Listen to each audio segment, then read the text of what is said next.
11, dice la palabra de Dios: cuando Jesús terminó de dar instrucciones a sus 12 discípulos, se fue de allí a enseñar y a predicar en las ciudades de ellos. Y al oír Juan en la cárcel los hechos de Cristo, le envió 2 de sus discípulos para preguntarle: ¿eres tú aquel que había de venir o esperaremos a otro? Respondiendo Jesús les dijo: id y haced saber a Juan las cosas que oís y veis. Los ciegos ven, los cojos andan, los leprosos son limpiados, los sordos oyen, los muertos son resucitados, y a los pobres es anunciado el Evangelio. Y bienaventurado es el que no halle tropiezo en mí. Juan el Bautista es un ejemplo claro de cómo es que creyentes verdaderos experimentan, no voy a decir pueden experimentar, sino experimentan momentos de duda, de confusión. Juan no era un incrédulo. Juan el Bautista era un siervo fiel de Jesucristo. Juan era un verdadero creyente. Juan el Bautista era un verdadero hijo de Dios. Jesús mismo testificó de Juan que entre los que nacen de mujer no se ha levantado otro mayor que Juan el Bautista. Habremos de estar seguros que este hombre era un hombre ejemplar, un hombre de fe ejemplar. Él era el hombre más grande que había vivido hasta ese momento. Juan había anunciado, recordemos, que Jesús era el Mesías. Juan había dado testimonio de Jesús como precursor de Cristo. Él ya había reconocido que Jesús era el Cordero de Dios que quitaría el pecado del mundo. Juan ya había reconocido entonces a Jesús como el Cristo, como el Mesías, y había confiado en Él como su propio Salvador. Sin embargo, hermanos, en esta etapa de su vida, aquí, estando él en la cárcel, él ahora está inseguro de lo que ya había creído. Y eso nos puede acontecer a todos los creyentes. Momentos donde tendremos preguntas, tendremos dudas en nuestro corazón. Por eso, hermanos, si a veces nos sentimos confundidos, podemos consolarnos en que hombres de esta estatura espiritual como Juan el Bautista, aún ellos experimentaron debilidades. Recordemos que esos 12 hombres que estuvieron con Jesús, fueron reprendidos por su poca fe en algunos momentos. Ellos mismos, los más cercanos a Cristo, tuvieron dudas. Esto es consolador y espero que si alguien necesita ese consuelo lo reciba. Pero hermanos, aunque el Señor comprende nuestras dudas, eso no significa que Dios se complace o esté de acuerdo o apapache nuestra incredulidad. El apóstol Santiago en el capítulo 1 recuerda a los creyentes y nos advierte a los que ya hemos creído que el que duda es semejante a la onda del mar que es arrastrada por el viento, que no es bueno y que Dios no se agrada de esos momentos de dudas. Se puede llegar a dudar por varias causas. Podemos llegar a dudar a causa de nuestro propio pecado, pero ese no es el caso de Juan. Ese no. Juan dudó por su debilidad, como muchas veces nosotros también dudamos.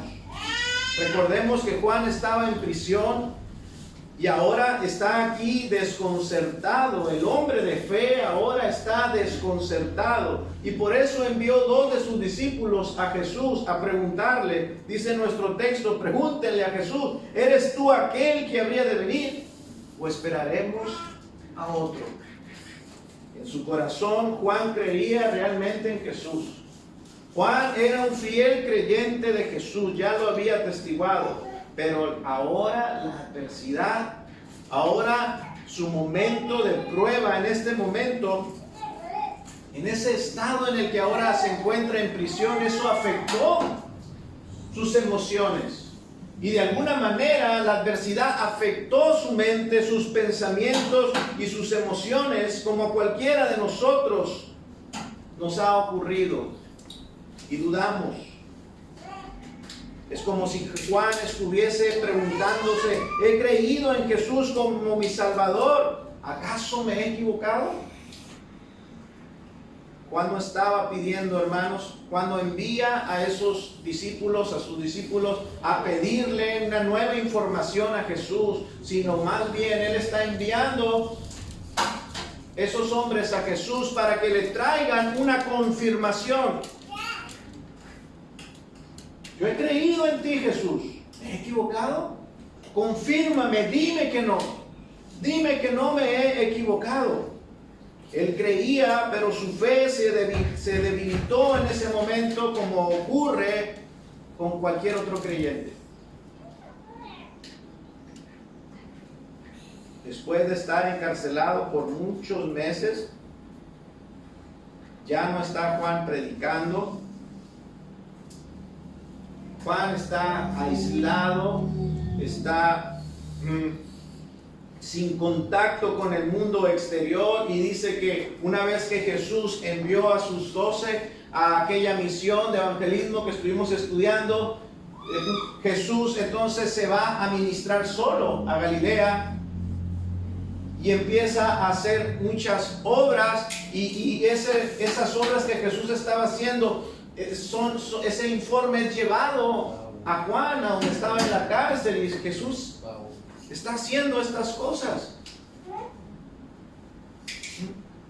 Pero él no tenía contacto con el mundo exterior. Así es que Juan comenzó a tener dudas acerca de Jesús. ¿Es posible que un cristiano tenga dudas acerca de Cristo? Sí es posible. Sí es posible, por supuesto que sí. Vemos aquí a este hombre con todos sus dones,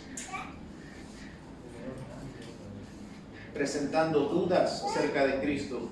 Así que, hermanos, el texto y la situación de Juan el Bautista nos permiten poder identificar tres causas o tres fuentes o causas que generan la duda.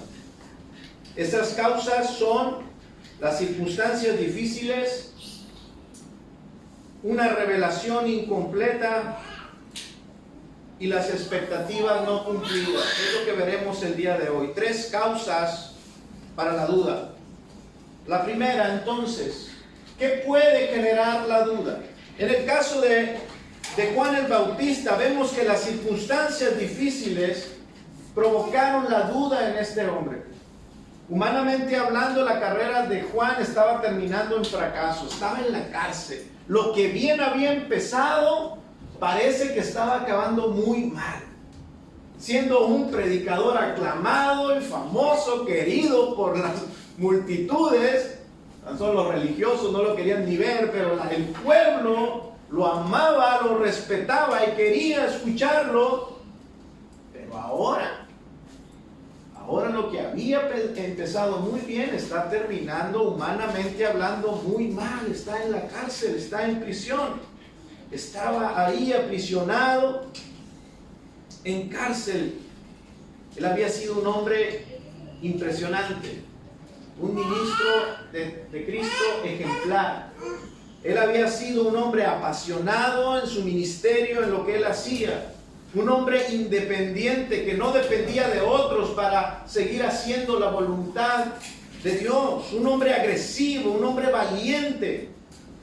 Un ministro ejemplar, un predicador que hablaba lo que debía de predicarse.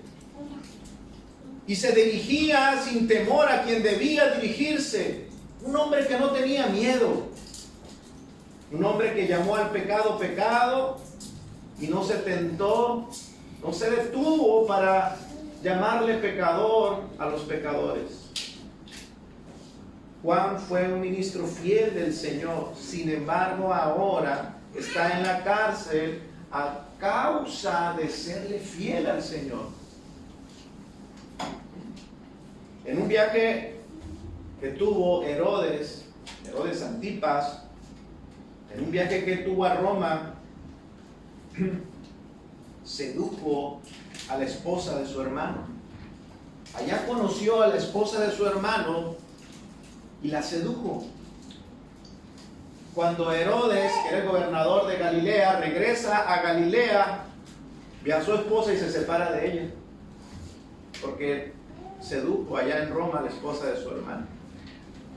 Y se divorcia de su propia esposa, y cuando Juan se entera, lo confrontó públicamente.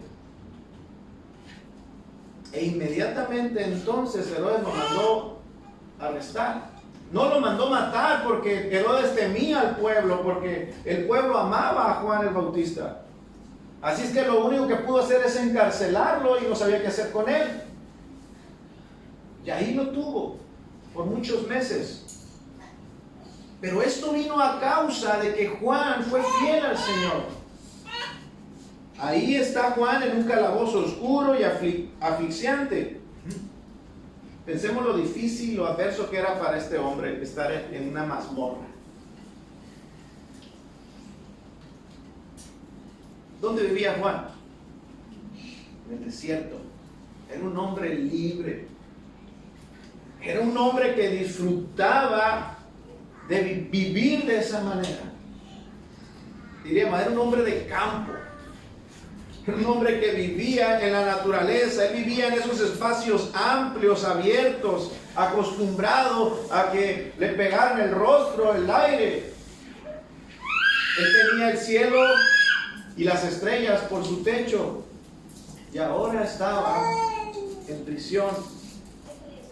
Se calcula que eran 18 meses lo que ya llevaba Juan en prisión cuando esto ocurre. Y recordemos que viene él de ser protagonista.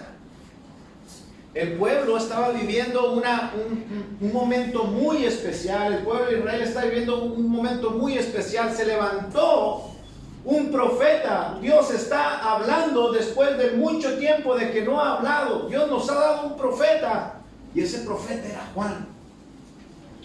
El protagonismo de la época estaba en Juan. Las linternas, las luces estaban puestas sobre este hombre. Era famoso. Tenía un protagonismo enorme, querido, reconocido. Y ahora está confinado. Pero como un verdadero profeta de Dios, conocía Juan las Escrituras. Debemos de pensar que en medio de toda esa situación, Juan sabía dónde encontrar consuelo.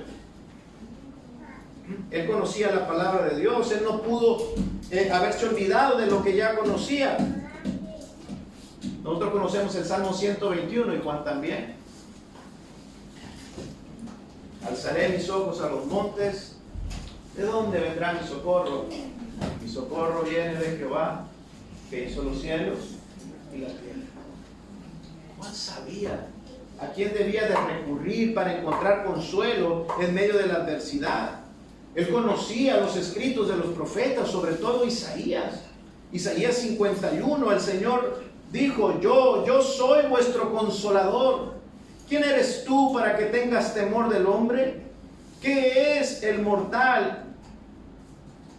¿Es como él? Él sabía dónde encontrar consuelo, pero a pesar de lo que ya sabía, las circunstancias lo llevaron a dudar. Y es lo mismo que ocurre con nosotros. Nosotros sabemos dónde encontrar consuelo, conocemos la palabra de Dios, y aún así hay ocasiones que nos es prácticamente imposible no dudar, porque somos débiles. Somos débiles.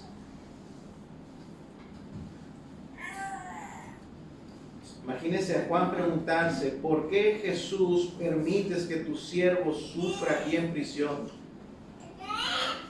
Quizá Juan se hizo las preguntas que usted se ha hecho. Oh Dios, ¿dónde está tu amor? ¿Dónde está tu compasión por mí, tu siervo? ¿Por qué? ¿Por qué si yo, imagínense a Juan predicando a Jesús, anunciando y dando testimonio de Cristo, y ahora viendo que Cristo no le ayuda? Preguntándose él mismo en su interior, ¿por qué este Mesías, este rey Mesías, no me liberta a mí y no condena a mi adversario? ¿Por qué yo que predico la verdad? ¿Por qué yo que he sido fiel, que estoy en una cárcel, y aquel hombre perverso, este Herodes, está en la opulencia, en la prosperidad? Esto le pasa a todos los creyentes. Lea los salmos. El salmista también miraba cómo la prosperidad de los impíos sí aumentaba, y él, por vivir una vida justa, estaba siendo perseguido. A todos los creyentes nos ocurre eso.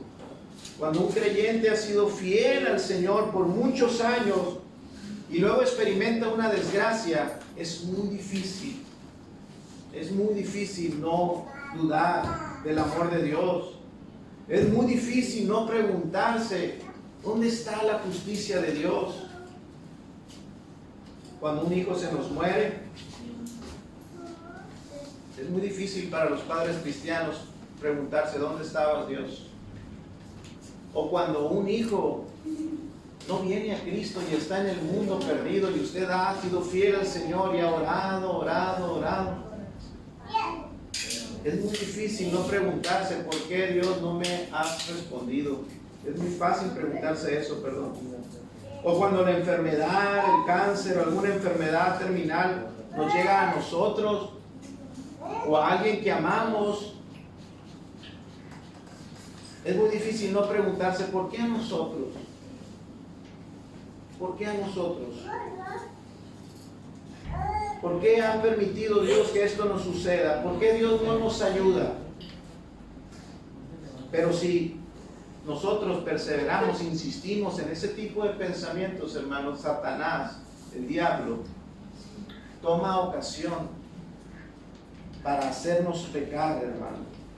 Satanás va a agrandar esos pensamientos que son naturales o normal que venga a los hijos de Dios, pero si nosotros le damos cabida, el enemigo puede tomar esos pensamientos y agrandarlos y usarlos para destrozar nuestra confianza en Dios.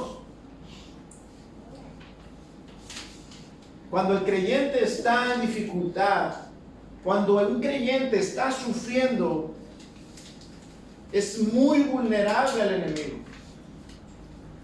Es muy vulnerable a caer en las mentiras del diablo. Tenemos que prestar atención a eso. Juan sabía lo que había creído de Jesús. Sin embargo, estaba dudando. Así es que cuando vemos a Juan enviando a estos mensajeros a preguntarle a Jesús si él era el Mesías, el que habría de venir o esperarían a otros, tenemos que entender que Juan era un creyente. Y así como se acercaron otros hombres a Jesús haciéndole preguntas y Jesús les respondía otra cosa, porque Jesús conocía lo que realmente hay en el corazón del hombre, ¿sí o no? Pero eso no le preguntaron. Uno lee los evangelios y estas personas preguntaban a Jesús y Jesús les respondía lo que verdaderamente estaban buscando. Esto mismo creo que acontece aquí en este pasaje con Juan. Juan envía a sus discípulos a Jesús a hacerle esa pregunta, pero lo que realmente estaba haciendo Juan era decirle, Señor, ¿por qué no me ayudas? Señor, ayúdame por favor. Y cuando nosotros también dudamos a veces así, hacemos oraciones y decimos, Señor, ¿dónde estás? Y entonces sabemos que decir esto es incorrecto, pero ¿sabe qué? Dios conoce lo que verdaderamente queremos decir. ¿Qué le estamos diciendo? Señor, ayúdame. Y no nos es contado por pecado eso, porque el Señor conoce nuestro corazón y Él sabe que lo que le estamos pidiendo es ayuda. No es que dudemos dónde estás realmente, porque hemos creído que Él es omnipresente. Lo que realmente queremos decirle, Señor, ¿dónde estás? Es, Señor, ayúdame. No es que sea incrédulo, te estoy pidiendo ayuda. Así que cuando Juan le dice, ¿eres tú el que habría de venir o esperaremos a otro? Debemos de entender que él era un creyente y que lo que verdaderamente estaba pidiendo era ayuda, como cualquier cristiano en desesperación. Las circunstancias negativas son dolorosas y difíciles, pero nuestra respuesta debe ser la misma que la que tuvo Juan el Bautista. Debemos ir al Señor y pedirle que disipe nuestras dudas, nuestras ansiedades, que nos ayude con nuestros temores. Entonces, la primera causa, hemos dicho, para la duda son las circunstancias difíciles. La segunda causa es una revelación, para los que apuntan, es una revelación incompleta. ¿Qué puede traernos la duda? Una revelación incompleta. Juan había oído hablar de los hechos de Cristo. Dice nuestro texto que él se enteró lo que Jesús estaba haciendo. Pero todo lo que sabía Juan lo sabía de segunda mano. Él no tuvo contacto directo con Jesús después de que lo bautizó. Él no estuvo cerca de Jesús. Él todo lo que sabía de Jesús era por el informe de otros, por esa información que otros le traían a la cárcel ahora. Ahora pensemos qué difícil fue para él, porque cuando las personas que estaban más cerca de Jesús,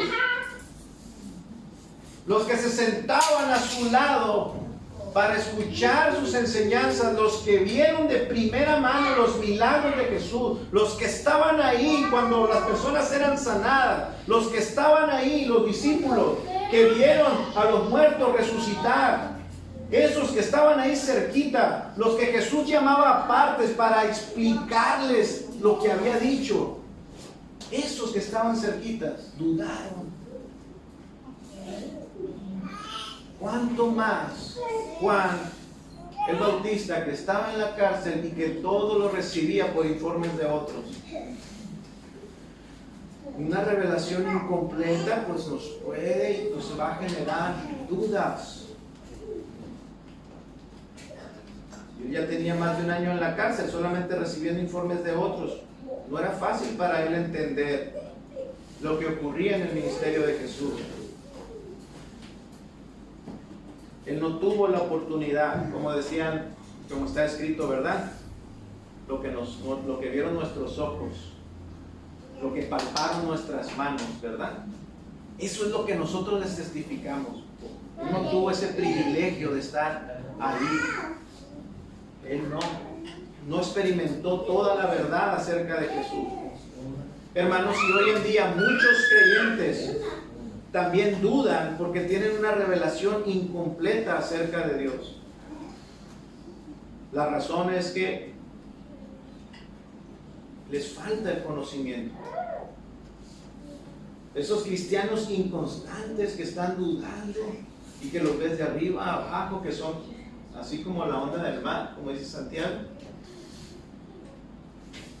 es porque no tienen un conocimiento completo de Dios. Su conocimiento aún es muy limitado, no conocen la palabra de Dios. El cristiano que está inmerso en las Escrituras tropieza mucho menos que el que no es diligente en escudriñar la verdad de Dios. La duda es representada en la Escritura por tinieblas. Y dice un salmo, Salmo 119, lámpara es a mis pies tu palabra y lumbrera a mi camino. La duda nos hace sentirnos así, en una mazmorra, en una cárcel, en un calabozo, nos hace sentirnos así, pero ¿qué disipa la duda? La palabra de Dios. Tenemos que esforzarnos en tener una revelación cada vez más completa de la verdad de Dios.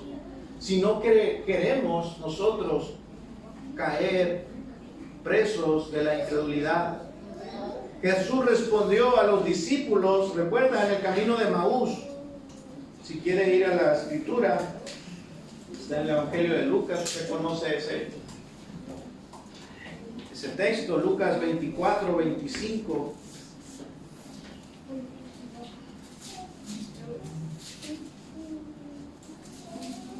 Recordemos que en este pasaje Jesús ha sido crucificado, ha sido muerto en la cruz y ha sido sepultado. Y eso generó gran confusión en los discípulos. ¿Qué pasó? El Mesías, aquel en el que pusimos todas nuestras esperanzas, fue crucificado, destrozado en una cruz. Aquel que pensábamos que venía a darnos libertad de nuestros opresores, murió. Aquel que hizo milagros y maravillas, quedó destrozado y ahora está en una tumba. Todo eso generó confusión, no entendían lo que pasó con Cristo, estaban confundidos. Y ahí van estos discípulos y dice que el Señor se dirige a ellos y les dice: tardos de corazón para creer todo lo que los profetas han dicho. Y luego dice: entonces, comenzando desde Moisés y siguiendo por todos los profetas, le declaraba en todas las escrituras lo que de él decían. Tardos de corazón, necios, no entienden. ¿Y qué hizo Jesús para disipar sus dudas? Los acercó a las escrituras. La palabra de Dios es lo único que puede traernos luz y disipar nuestra incredulidad. Después de que les dio una revelación más completa a estos hombres, dice el verso 31, ahí en el 32, desapareció de su vista Jesús y se decían el uno a otro: ¿no ardía nuestro corazón en nosotros mientras nos hablaba en el camino y cuando Él nos abría las escrituras? Aún antes de que supieran que Jesús era el que iba con ellos, que Jesús era el que les hablaba, la verdad que Él les dijo les disipó las dudas.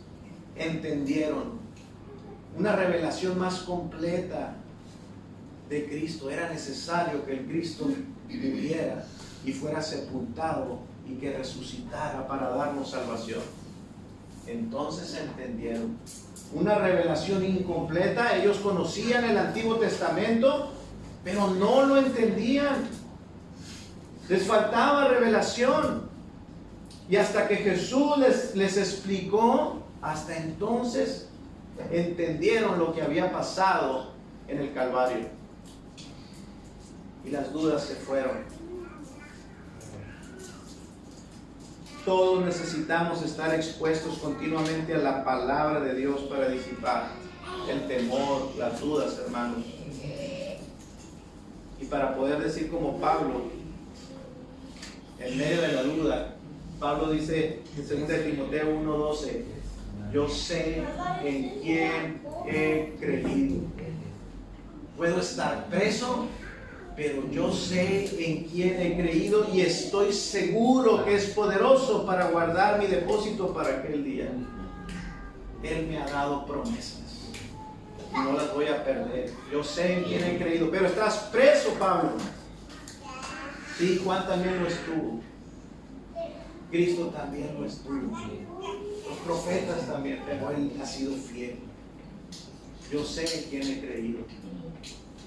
Así es que una revelación incompleta puede mantenernos en un estado de incredulidad, hermanos, que no es bueno y que es angustioso para el alma.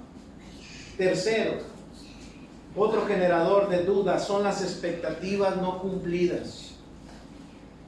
Vamos a ver cómo predicaba el cómo predicaba Juan el Bautista. Vamos a regresarnos al capítulo 3, verso 11, y miremos la predicación de Juan el Bautista, para entender qué era lo que él esperaba, cuáles eran sus expectativas, qué él era lo que había predicado y estaba esperando que se cumpliese.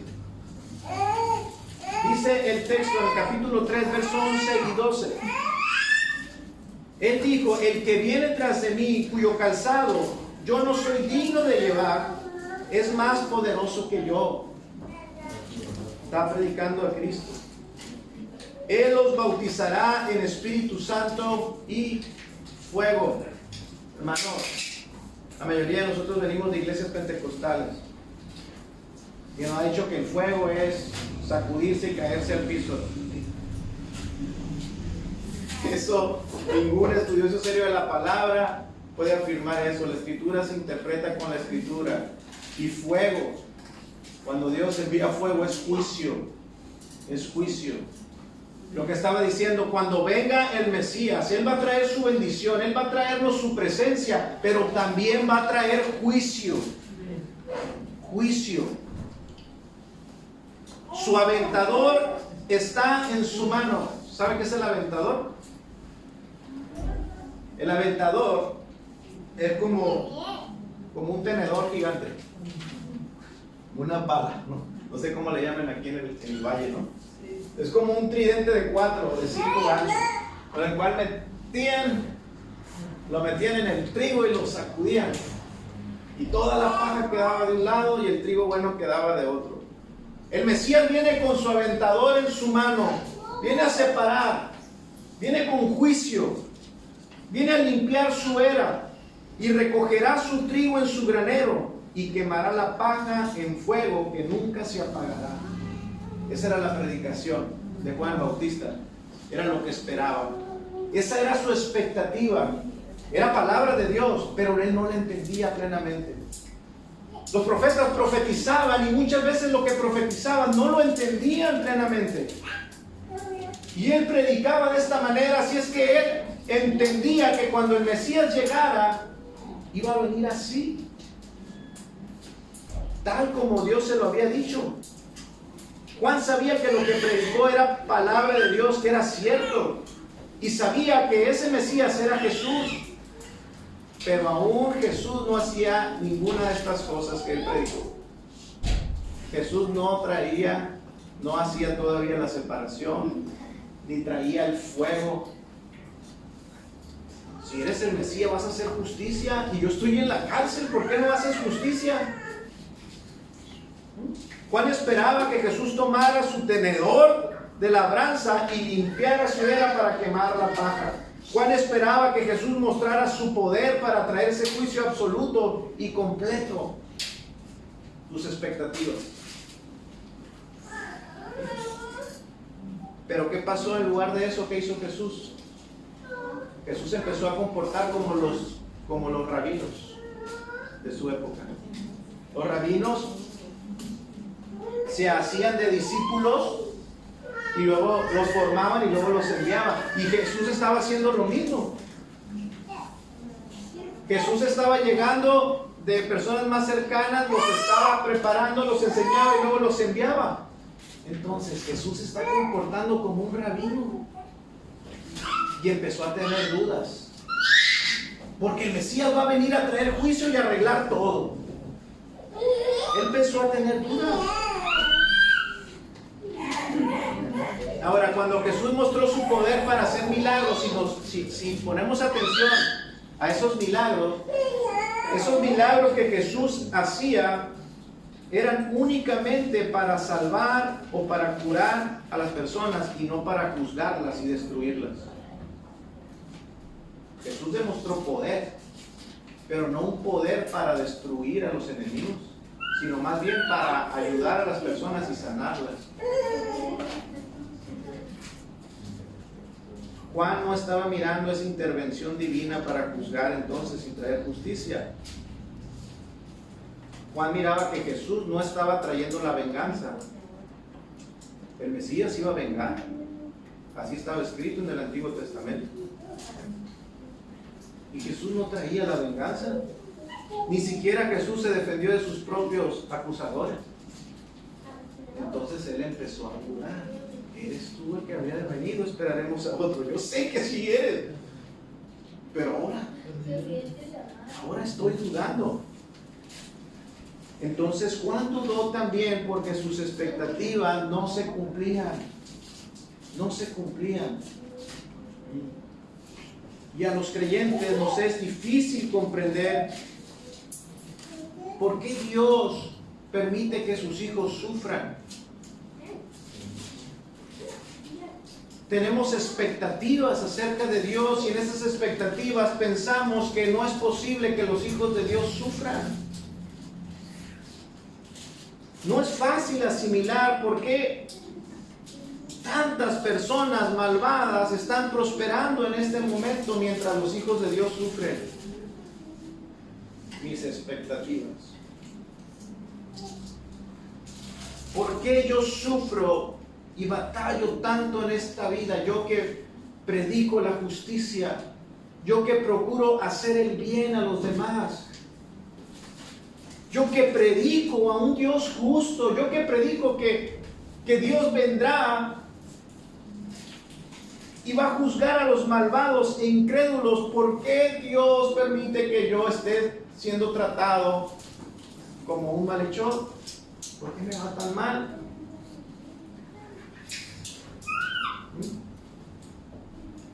Los cristianos nos emocionamos cuando pensamos en la venida del Señor, ¿sí o no? Sobre todo cuando el cristiano entiende el Evangelio y escucha quizá por primera vez que el Señor Jesús regresará. Eso genera en los cristianos una gran emoción. Él va a regresar. Y lo predicamos y lo anunciamos. Arrepiéntanse porque Cristo viene pronto. Y es ese fervor que tiene el cristiano, pero cuando pasan los años, primero lo predicamos con una urgencia, teniendo la expectativa de que Cristo viene pronto, pero pasan los años y no viene.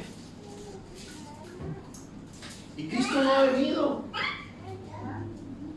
Entonces nuestra esperanza se va debilitando, se va desvaneciendo. Es posible que nos desanimemos y hasta que dudemos. Dice un proverbio, la esperanza que demora es tormento para el corazón. Tenemos la esperanza de su regreso, pero demora.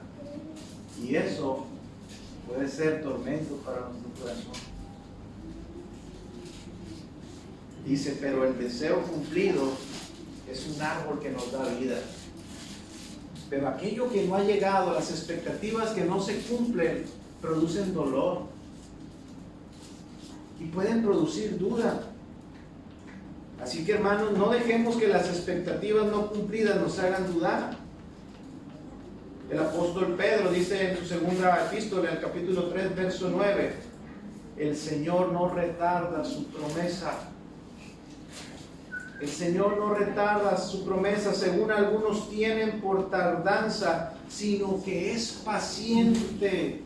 ¿Por qué no vienes con tu aventador y separas lo bueno de lo malo y acomodas todo y haces justicia, los malos a la condenación eterna y a nosotros nos das la gloria eterna que hemos esperado y creído? ¿Por qué no lo haces ya? El apóstol Pedro dice, no lo hace porque Él es paciente para con nosotros, no queriendo que ninguno perezca, sino que todos procedan al arrepentimiento. ¿Por qué no todo ya es color de rosa como cantamos en el himno, verdad? Donde todo será color de rosa, en la santa fragancia del Señor. ¿Por qué no es así ya? Porque Él es paciente y no quiere que ninguno perezca. No es su deseo que los malos vayan a condenación. Él quisiera que todos se arrepintieran. Y entre tanto, tendremos que padecer. Así es que en nuestro texto vemos que Jesús tranquiliza a Juan. Dice el verso 4. a estos enviados que vienen de parte de Juan, respondió Jesús y le dijo: id y hacer saber a Juan las cosas que oís y veis. Los ciegos ven, los cojos andan, los leprosos son limpiados, los sordos oyen, los muertos son resucitados, y a los pobres es anunciado el Evangelio. Jesús no contestó con un simple dígale que sí soy o que no soy. Jesús ya sabía que él sabía que sí era. Son otras trabalenguas. Jesús ya sabía que Juan sí sabía que sí era. Así es que no le responde con un simple sí o no. Él les manda este mensaje a través de sus discípulos. Denle de nuevo la evidencia, porque no hay nada nuevo. Solamente recuérdenle lo que ya cree. Díganle lo que ya sabe, pero díganle que yo se lo dije. De hecho, el Evangelio de Lucas, en el capítulo 7, verso 20, Lucas nos dice que cuando estos hombres le preguntaron a Jesús: Jesús, Juan nos manda a preguntar si eres tú el que habría de venir o esperaremos a otro. Dice Lucas que Jesús en esa misma hora se puso a sanar a muchos enfermos. Sanó las enfermedades y plagas y sanó espíritus malos, de espíritus malos, y a muchos ciegos les dio la vista. En ese momento, ¿cuál quiere saber? Traigan a los enfermos, a los endemoniados. Vean lo que voy a hacer.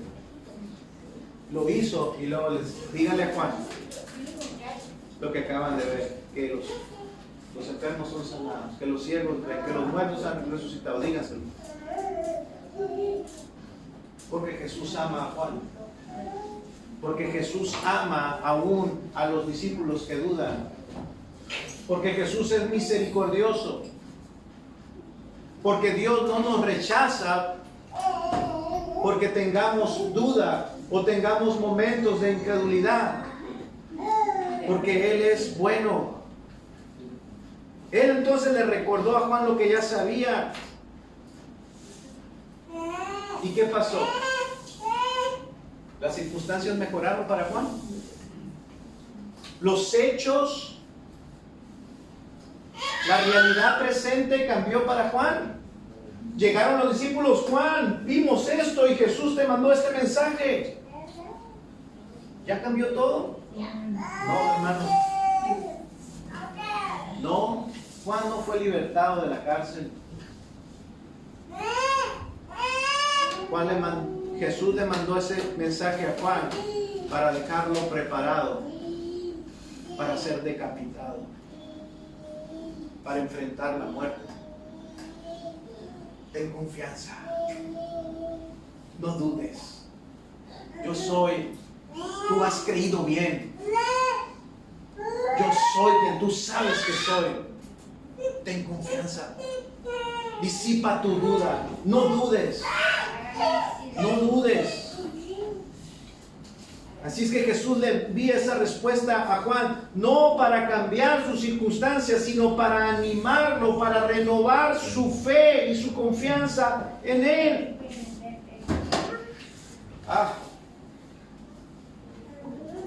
Entonces, ¿de qué se trata esto?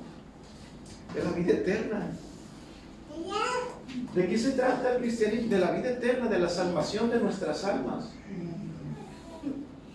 Hay muchas maneras de prosperar en este mundo, pero hay un solo camino, hay una sola verdad.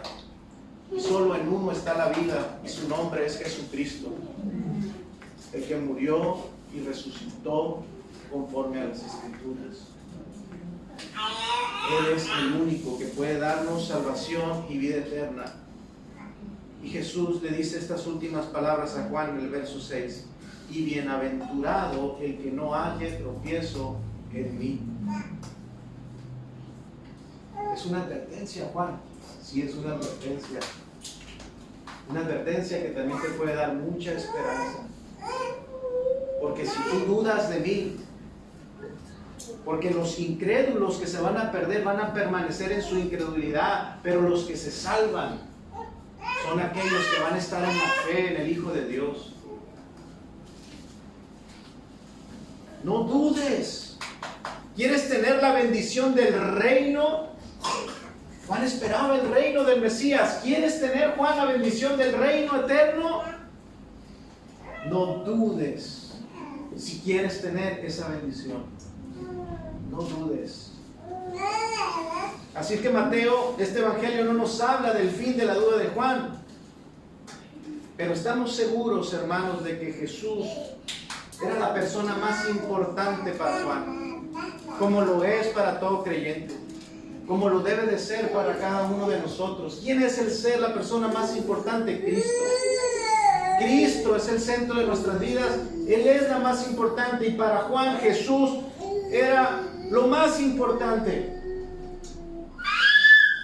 Así es que cuando Juan murió, él murió sin tener todas las respuestas a sus preguntas. Y yo creo que así será con todos nosotros. Todos los por qué no serán respondidos. Esos por qué que han estado constantes en todo nuestro caminar cristiano. Es muy posible que partamos a su presencia sin haber tenido esas respuestas aquí. Juan partió sin haberse resuelto todas sus preguntas. Murió, de hecho, sin ver ese juicio que él quería ver. Ese juicio, ese de los malvados. No lo vio. Murió sin ver al Cordero, de hecho, sacrificarse. Él dijo, Él es el Cordero de Dios que quita el pecado del mundo. Pero él no lo vio en la cruz. Ni siquiera vio a Cristo crucificado. No lo vio. Pero lo creyó. Y por fe lo abrazó. Confió. Aunque no tuvo respuestas a todas sus preguntas, ni vio todo lo que quiso ver, creyó y fue fiel al Señor. Cuando murió, creo que él no tenía dudas alguna acerca de quién era Jesús.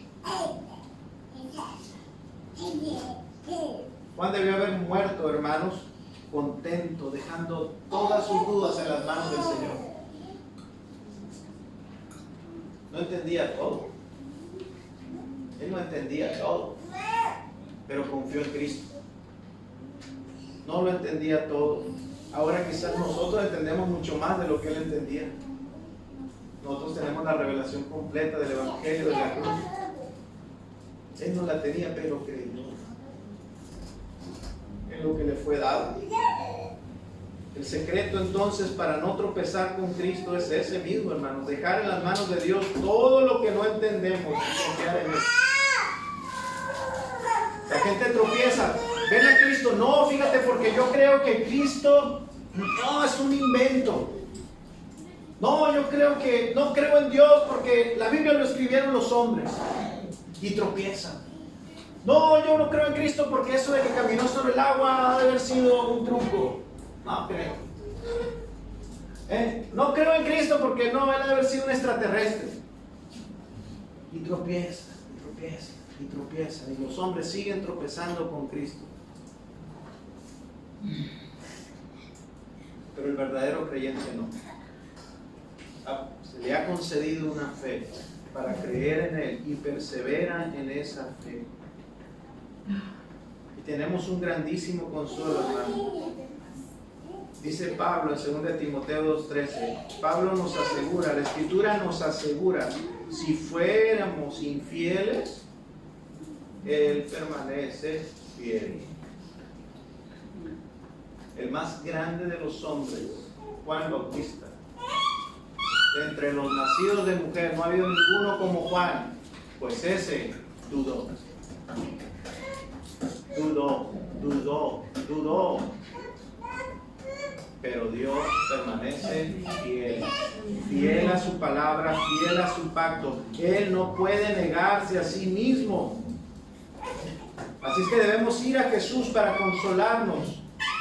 Si tenemos dudas, si estamos en momentos difíciles, de desesperación, si tenemos muchas preguntas sin respuesta, la mejor solución es entregar todo en las manos del Señor y decirle: ayúdame, y Él sabrá cómo confortarnos. Pero téngalo por seguro que Él es fiel. Y tenga por seguro esto, hermanos, que la duda no hace que un creyente pierda su relación con el Señor. Cuando los discípulos dudaron, y ellos no perdieron su relación con Cristo a causa de su debilidad o su duda. Porque no es quiénes somos nosotros, sino la salvación consta en quién es Él.